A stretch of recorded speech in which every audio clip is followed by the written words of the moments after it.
அருட்பெரும் ஜோதி அருட்பெரும் ஜோதி தனிப்பெரும் கருணை அருட்பெரும் ஜோதி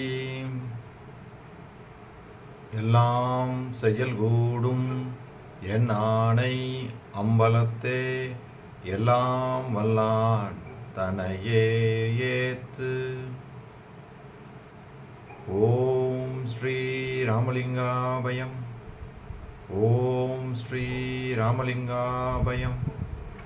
ஓம் ஸ்ரீ ராமலிங்காபயம். எல்லோருக்கும் வணக்கம். இது எனது யூடியூப் சேனலான எல்லாம் செயல்கூடும் வள்ளலார்.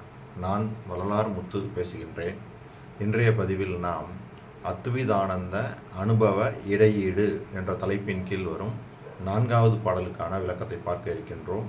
முதலில் நான் பாடல் வரிகளை படிக்கிறேன், பின்பு விளக்கத்தை பார்ப்போம்.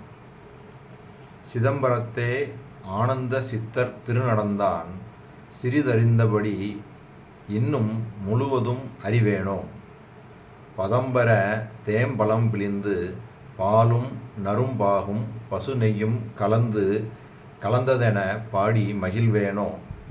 நிதம் பரவி ஆனந்த நித்திரை நீங்காத நித்தர் பணிபுரிந்து இன்ப சித்தி பெறுவேனோ. மதம் பரவு மலைச்செருக்கில் சிறந்த சிறியேன் நான் வள்ளல் குருநாதர் திருவுள்ளம் அறியேனே. இதுதான் இந்த 4வது பாடல். இதுக்கு விளக்கம்: சிற்றம்பலத்திலே ஆனந்த நடம் செய்கின்ற பெருமானை பற்றி பெரியோர்கள் சொல்ல சிறிது அறிந்த நான் மேலும் கண்டு முழுவதும் அறிவேனோ. உண்ணும் பதத்தில் தேன் பழம் பால் பாகு சுவைமிகு நெய் கலந்த இன்பொருள் போல பெருமான் புகழை பாடி மகிழ்வேனோ. நாள்தோறும் இன்ப யோகத்திலே நீக்கமின்றி கலந்திருக்கும் நித்தர் பெருமக்களுக்கு ஏற்ற தொண்டுகளை செய்து பெறுவதற்கு அரிய மெய் இன்பத்தை பெறுவேனோ. சமய உணர்வு தருகின்ற மலை போன்று செருக்குமிக்குறும் சிறியவனாகிய நான் அருள்வல்லலும் குருநாதனும் ஆகிய நினது திரு உள்ளத்தை அறியாது இருக்கின்றேனே அப்படின்னு தான் இந்த 4வது பாடலை பாடியிருக்கிறாங்க. இப்போ இதிலிருந்து நம்ம ஒவ்வொரு 2 வரிகளுக்கான விளக்கமாக பார்ப்போம். முதல் 2 வரிகளில் சிதம்பரத்தே ஆனந்த சித்தர் திருநடந்தான் சிறிதறிந்தபடி இன்னும் முழுவதும் அறிவேனோ. அப்போ அந்த ஆனந்த நடம் புரிகின்ற அந்த அருட்பெரும் ஜோதி அதை நான் எப்போ என்னால் கண்டு கொள்ள முடியும், எந்த இடத்துல உடம்புல எங்கே நான் அதை கண்டு உணர முடியும் அப்படின்னு சொல்லி வள்ளல் பெருமானே தெளிவாக அகவலில் சொல்லியிருக்கிறாங்க, பல இடங்களில் சொல்லியிருக்கிறாங்க. அதில் ஒரு பாடலே போதும், நம்ம அதை புரிஞ்சுக்கிட்டாலே போதும். வள்ளல் பெருமான் சொல்லக்கூடிய அந்த அருட்பெரும் ஜோதி ஆண்டவர் அந்த அனுபவம் இந்த உடம்புல எங்கே கிடைக்கும் அப்படின்னு சொல்லி தெளிவாக சொல்கிறாங்க ஒரு பாடலில். பாருங்கள், இந்த வரிகள் 121 122. பொது உணரும் போதலால் பிரித்தே அது எனில் தோன்றா அருட்பெரும் ஜோதி. அதாவது இதுக்கு ஒரு அர்த்தம் எடுத்துக்கலாம். பொதுவாக எல்லோரையும் பொதுவாக பார்க்கணும் அப்படின்னு சமமாக, அதாவது சரி சமமாக நோக்கணும் அப்படின்றது ஒரு அர்த்தம். அது சாதாரணமாக மேம்போக்கான ஒரு இதாக இருக்கும். இவர் இங்கே சொல்ல வர்ற விஷயம், பொது உணரும் போதலால் பிரித்தே அது எனில் தோன்றா அருட்பெரும் ஜோதி. அதாவது ஞானம் பூரணமாக விளங்கக்கூடிய ஆகாயமாகிய புருவமத்தி, அதைத்தான் அவர் பொது அப்படின்னு சொல்கிறாங்க அப்படின்னு எடுக்கணும். ஏன் அப்படின்னா இந்த பாடல் பாருங்கள், ஆதாரமான இந்த பாடல்: வேதாந்த நிலை நாடி விரைந்து முயன்றறியேன் மெய்வகையும் கைவகையும் செய்வகையும் அறியேன் நாதாந்த திருவீதி நடந்திடுதற்கு அறியேன் நான் ஆர் என்று அறியேன் எங்கோன் ஆர் என்று அறியேன் போதாந்த திருநாடு புகழறியேன் ஞான பூரண ஆகாயம் எனும் பொதுவை அறிவேனோ. ஏதாந்தியேன் சரிதம் எங்கனம் நான் புகுவேன் யாருக்கு உரைப்பேன் என்ன செய்வேன் ஏதும் அறிந்திலேனே. இந்த பாடலில் பாருங்கள், அருமையாக கேட்குறாங்க. ஞான பூரண ஆகாயம் எனும் பொதுவை அறிவேனோ. அப்போ அந்த பொது அப்படின்னு அவர் சொல்லக்கூடியது இதைத்தான் ஞானம் பூரணமாக விளங்கக்கூடிய இந்த ஆகாயம், இதைத்தான் அவர் புருவமத்தின்னு சொல்கிறாங்க. அப்போ இந்த உடம்புல வந்து வேறு எந்த இடத்துலையும், அகத்துலேயும் புறத்துலேயும் வேறு எங்கேயும் அந்த அருட்பெரும் ஜோதி ஆண்டவராகிய அந்த அனுபவம் வேறு எங்கேயும் கிடைக்காது. இந்த ஞான பூரண ஆகாயம் என்று சொல்லக்கூடிய இந்த புருவமத்தி இங்கே தான் வந்து அந்த அருட்பெரும் ஜோதி அனுபவமாக கிடைக்கும் அப்படின்னு சொல்லி தெளிவாக சொல்கிறாங்க. அது எப்படி கிடைக்கும் அப்படின்னா, அது வந்து ஒரு அனுபவம் தான். அந்த அனுபவம் வந்து கருவி கரணங்கள் நம்ம பார்த்தோம் பார்த்தீங்களா, அதாவது இந்த உடல், அதாவது கண், மூக்கு, வாய், செவி, மெய், அது அப்புறம் வந்து மனம், புத்தி, சித்தம், அகங்காரம், இதை தான் கருவி கரணங்கள் சொல்கிறாங்க. இதெல்லாம் கருவி கரணங்கள் கடந்த பின்பு இந்த புருவ மையமாகிய இந்த சிற்சபையில் தோன்றும் ஓர் ஒளி அனுபவம். அந்த இதைத்தான் வந்து வள்ளல் பெருமான் தெளிவாக சொல்லிட்டு வராங்க. சிற்சபை தவிர இந்த அகத்துலேயும் புறத்துலேயும் வேறு எங்கேயும் நம்ம பார்க்க முடியாது. அப்போ நம்ம இங்கே அனுபவம் பெறணும் அப்படின்னா நம்ம இங்கே தான் பெறணும் அப்படின்னு சொல்லி தெளிவாக இந்த பாடல் வழிகள் மூலமாகவும் இன்னும் பல பாடல்கள்லையும் சொல்லிட்டு வராங்க. பொது உணரும் போதல்லால் பிரித்தே அது எனில் தோன்றா அருட்பெரும் ஜோதி. இப்போ இதிலேருந்து நம்ம தெளிவாகிக்கணும். நம்ம பெற வேண்டிய அனுபவம் இங்கே தான். அருட்பெரும் ஜோதியை அனுபவமாக, ஒளி அனுபவமாக நம்ம இங்கே தான் பெறணும், வேறு எங்கேயும் பெற முடியாது அப்படின்றது தெளிவாகிக்கணும். சரி, அடுத்து 2 வரிகள். பதம் பெற தேம்பழம் பிழிந்து பாலும் நரும் பாகும் பசு நெய்யும் கலந்ததென பாடி மகிழ் வேணும். அப்போ இறைவனை வந்து இதெல்லாம் அதாவது பாலில் வந்து தேனை கலந்து, நல்லா பாகை கலந்து, பசு நெய்யெல்லாம் போட்டு, நல்ல இந்த ஒரு பழங்கள் எல்லாம் போட்டு அப்படி செஞ்சோம்னா எப்படி இருக்கும்? அந்த மாதிரி அந்த இறைவனை வந்து அந்த இன்பமாக பாடி மகிழணுமாம்மா. அந்த இறைவனை பாட பாட நம்ம இந்த இந்த ஒரு பதார்த்தம் செஞ்சு வைக்கிறோம் பார்த்தீங்களா, தேன் கலந்து, பால் கலந்து, நெய் கலந்து, எல்லா பழங்கள் எல்லாம் கலந்து செஞ்ச பானம் எப்படி இருக்கும்? அது மாதிரி அந்த இறைவனை நினைக்கும் போதும் பாடும்போதும் அந்த இன்பம் உண்டாகணும் அப்படின்றாங்க. இதுக்கு சான்றாக அவர் பல பாடல்கள் பாடிக்கிறாங்க. சில பாடல்கள் நம்ம வந்து ரெஃபரன்ஸ்க்கு பாடிட்டு அடுத்த வரிக்கு போவோம். பாருங்கள், இந்த பாடல் எப்படி சொல்கிறாங்க பாருங்கள். அப்போ இது மாதிரி நம்மளும் வந்து இறைவனை வந்து இந்த அனுபவம் பெறணும், அது மாதிரி பாடி பணியணும்.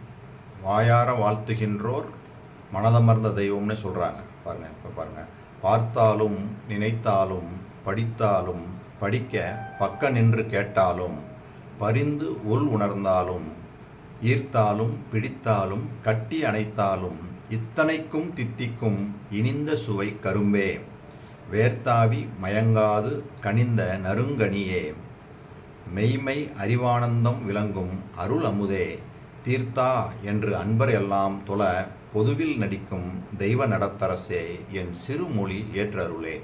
அருமையாக, நான் எதுவுமே விளக்க சொல்ல வேண்டியதில்லை, எப்படி அருமையாக சொல்கிறாங்க பாருங்கள். ரைட்டு, அடுத்து இந்த பாடல் பாருங்கள். நடராஜபதி மாலையில் வரக்கூடிய இந்த பாடல். காயெல்லாம் கனியென கனிவிக்கும் ஒரு பெருங்கருணை அமுதே எனக்கு கண்கண்ட தெய்வமே கலிகண்ட அற்புத காட்சியே கனகமலையே தாயெல்லாம் அணைய என் தந்தையே ஒரு தனித்தலைவனே நின் பெருமையை சாற்றிட நினைத்திட மதித்திட அறிந்திட சார்கின்றதோறும் அந்தோ வாயெல்லாம் தித்திக்கும் மனமெல்லாம் தித்திக்கும் மதியெல்லாம் தித்திக்கும் எனில் என் மன்னிய மெய் அறிவெல்லாம் தித்திக்கும் எண்ணில் அதில் வரும் இன்பம் என் புகழ்வேன் தாயெல்லாம் பெற்ற நிலை மேல் அருட்சுகமெல்லாம் தோன்றிட விலங்கு சுடரே துரிய வெளி நடு நின்ற பெரிய பொருளே அருட்ஜோதி நடராஜ குருவே. இதுக்கும் நான் விளக்கம் எதுவுமே சொல்ல வேண்டியதில்லை, அவரே தெளிவாக சொல்லிடுறாங்க. அதாவது தாயெல்லாம் அணைய என் தந்தையே ஒரு தனித்தலைவனே நின் பெருமையை சாற்றிட நினைத்திட மதித்திட அறிந்திட சார்கின்றதோறும் அந்தோ வாயெல்லாம் தித்திக்கும் மனமெல்லாம் தித்திக்கும் மதியெல்லாம் தித்திக்கும் என் மன்னிய மெய் அறிவெல்லாம் தித்திக்கும் எண்ணில் அதில் வரும் இன்பம் என் புகழ்வேன். பாருங்கள், எவ்வளோ அருமையாக இறைவனுடைய அந்த அந்த அந்த நிலை. இதுதான் பக்தியோட அந்த முதிர்ந்த நிலை. இந்த மாதிரி இருந்து தான் நம்ம பக்தி செய்யணும். இப்படிலாம் நம்மளுக்கு தோன்றணும். அவர் சொல்கிறது மாதிரி அந்த பழச்சாரோடு சேர்ந்து அந்த கனிகள், அந்த பழச்சாறில் வந்து அந்த தேன் மற்ற நெய் இதெல்லாம் போட்டு கலந்துருந்தால் எப்படி ஒரு இனிப்பாக இருக்கும், எப்படி ஒரு சுவையாக இருக்கும். அது மாதிரி இறைவனை வந்து நம்ம உணரணும், பணிந்து பாடணும் அப்படின்னு தான் சொல்கிறாங்க. இன்னும் கூட இந்த பாடலில் ஞானசிரியையில் எப்படி சொல்கிறாங்க பாருங்கள். புகுந்தருணம் இது கண்டீர் நம்மவரே, நான் தான் புகழ்கின்றேன் என் மொழி ஓர் பொய்மொழி எண்ணாதீர்.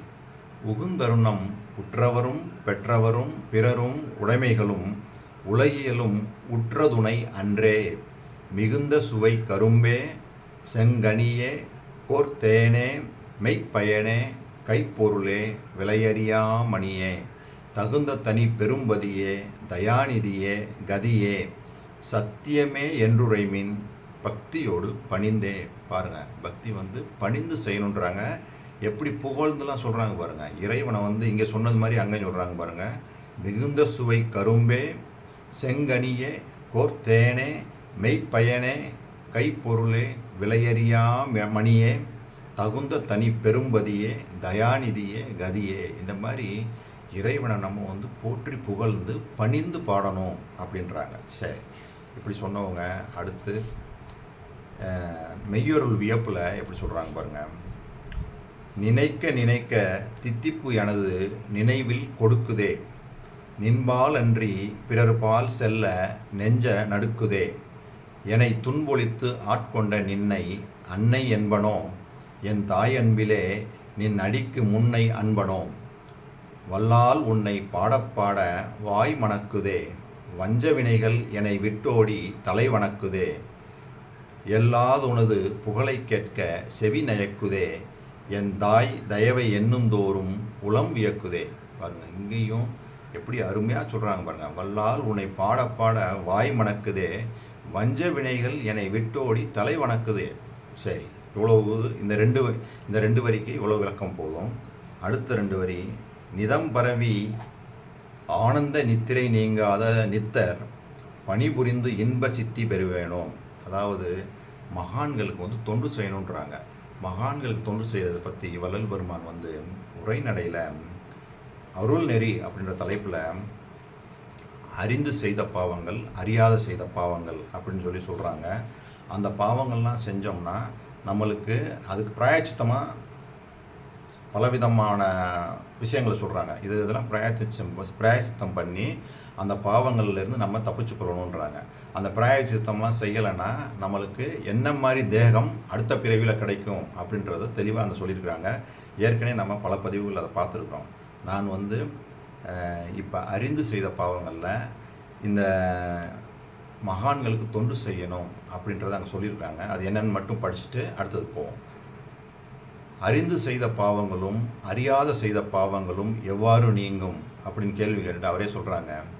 அறிந்த பாவங்கள் செய்த பின் தனக்கு பாவம் செய்ததாக எவ்வகையிலாவது தெரிந்த பின் நாம் பாவச் செய்கையை முன்னமே தெரிந்தும் மோகத்தாலும் மறதியாலும் அபிமானத்தாலும் அகங்காரத்தாலும் செல்வச் செருக்காலும் தாட்சிண்ய உடன்பாட்டாலும் உணவு பற்றியும் புகழ் பற்றியும் வழக்கம் பற்றியும் செய்துவிட்டோமே என்று பச்சாதாபப்பட்டு பெரியோர்களை அடுத்து அவர்களால் நியமனம் செய்யப்படும் பிராயச்சித்தங்களை கைக்கொண்டு அவ்வண்ணம் இச்சரீரத்தை தவத்தாலும் விரதத்தாலும் இழைக்கச் செய்வதுமன்றி யாத்திரையாதி மேற்கொண்டு புண்ணிய ஸ்தலங்களில் சென்று வசித்து இயன்ற அளவில் அன்னவிரயம் செய்தால் நீங்கும். மேலும் சக்தியற்றவர்களாயும் வார்த்திகர்களாயும் உள்ளவர்கள் மகான்களுக்கு தொண்டு செய்தால் நீங்கும். மகான்கள் நேரிடாத பட்சத்தில் பச்சாதாபத்துடன் பாவகாரியங்களை செய்யாமலும் பாவிகளுடைய கூட்டத்தில் பழகாமலும் திருவருளை சிந்தித்து அவர்கள் தரத்திற்கொத்த தெய்வங்களை சிந்தித்து கொண்டிருந்தால் நீங்கும் அப்படின்னு இங்கே வந்து தெளிவாக வள்ளல் பெருமான் இந்த மகான்களுக்கெல்லாம் தொண்டு செய்யணும். அந்த மாதிரி மகான்களுக்கெல்லாம் தொண்டு செய்யும்போது நாம் அறிந்து செய்த பாவங்கள் எல்லாம் பிராயச்சித்தம், அதுக்கு பிராயச்சித்தம் அதுதான் அப்படின்லாம் சொல்கிறாங்க. அதுவும் நிறையா பிராயச்சித்தங்கள் சொல்கிறாங்க. அப்படி செஞ்சாலும் நீங்கிரும் அப்படின்றாங்க. சரி, அப்புறம் கடைசியாக மதம் பரவு மலைச்செருக்கில் சிறந்த சிறியேன் நான் வள்ளல் குருநாதர் திருவுள்ளம் அறியேனே. அந்த மதம் ஜாதி மதம் சமயம் அந்த இதெல்லாம் சொல்கிறாங்க பார்த்தீங்களா, அதிலெல்லாம் பற்று வைக்கக்கூடாதுன்னு வள்ளல் பெருமான் பல இடங்களில் சொல்கிறாங்க. பேருபதேசத்துலேயும் விளக்கி சொல்கிறாங்க. இந்த இடத்துல சுத்த சன்மார்க்கத்தின் முக்கிய தடைகளில் எப்படி சொல்கிறாங்க பாருங்கள். சுத்த சன்மார்க்கத்திற்கு முக்கிய தடைகளாகிய சமயம், மதம் முதலிய மார்க்கங்களை முற்றும் பற்றற கைவிட்டவர்களும், காமம், குரோதம் முதலியவைகள் நேரிட்ட காலத்தில் ஞான அறிவினால் தடுத்து கொள்பவரும், கொலை முளை தவிர்த்தவர்களும் ஆகிய இவர்கள்தான் சுத்த சன்மார்க்கத்திற்கு உரியவர்கள். மரணம், பிணி, மூப்பு, பயம், துன்பம் இவை முதலியவைகளை தவிர்த்து கொள்வார்கள். அதாவது செயற்கையாகிய குணங்களை நன்முயற்சியால் தடுத்து கொள்பவர்களுக்கு கேவலாதிகார மரணம் நீங்கும். அப்போ இந்த இடத்துல தெளிவாக வள்ளல்பெருமான் சொல்கிறாங்க, சுத்த சன்மார்க்கத்திற்கு முக்கிய தடைகளாகிய சமயம், மதம் முதலிய மார்க்கங்களை முற்றும் பற்றற கைவிட்டவர்கள். இங்கே என்ன சொல்கிறாங்க, மதம் பரவு மலைச்செருக்கில் சிறந்த சிறியேன் நான். அப்போ இந்த ஜாதி மத அந்த சமய பற்று இந்த இதிலெல்லாம் பற்று வைக்கக்கூடாது. ஜாதியிலையோ சமயத்துலையோ மதத்துலையோ இதிலெல்லாம் பற்று வைக்கக்கூடாது. ஏன் வைக்கக்கூடாதுன்னு சொல்லி தெளிவாக வள்ளல்பெருமான் பல இடங்களில் சொல்லியிருக்காங்க.